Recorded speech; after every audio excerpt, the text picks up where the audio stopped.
பாருங்க, கொடுத்த கம்பெனியில நீங்க எப்படி ஜீவியம் பண்ற. வாசிங்க 1:7 படிங்க.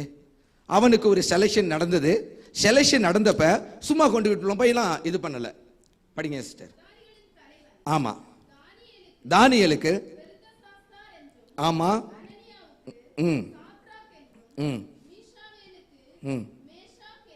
ஆமா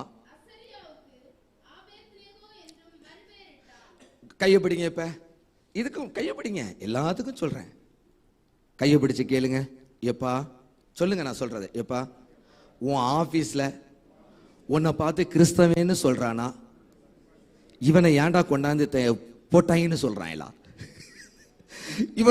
இவனுடைய செய்கை எப்படி இருந்தது? நீ ஞானஸ்தானம் பெற்ற பிள்ளையாக, அங்கே மறுபிறப்பு, அவன் பேர் எல்லாம் வேற வேற. அவன் என்ன செய்வான்? ஞானஸ்தானம் பெற்ற ஒரு புதிய பேர் கொடுக்கப்பட்டது. அதுதான் அவங்களுக்கு கொடுக்கப்பட்டது. ஆண்டவர் இன்னைக்கு உங்களோட கொடுக்கிறார். இயேசுவை அறியாத சூழ்நிலையிலே, இயேசுவை அறியாத கம்பெனியா இருந்தாலும் சரி, அது யாரு நடத்தக்கூடிய கம்பெனியா இருந்தாலும், உன்னை கொண்டு போய் ஞானஸ்தானம் எடுத்துட்டு பரிசுத்த ஆவியும் பெற்றுட்டு 10க்கு கொண்டு போய் உன்னை ஆண்டவர் வச்சது எதுக்கு தெரியுமா? பக்கத்துல கையை பிடிப்ப. உன் ஜீவியம் மறுரூபமாயிருக்கணுமா. இன்னும் எரிஞ்செறிஞ்சு உழுந்திருக்க கூடாதான். அந்த கம்பெனியில வந்து ஜாயின் பண்ணும்போது கையை பிடிச்சு சொல்லு, நீ கம்பெனியில வந்து ஜாயின் பண்ணுவது ரட்சிக்கப்படாம வந்து ஜாயின் பண்ணிருப்பான்.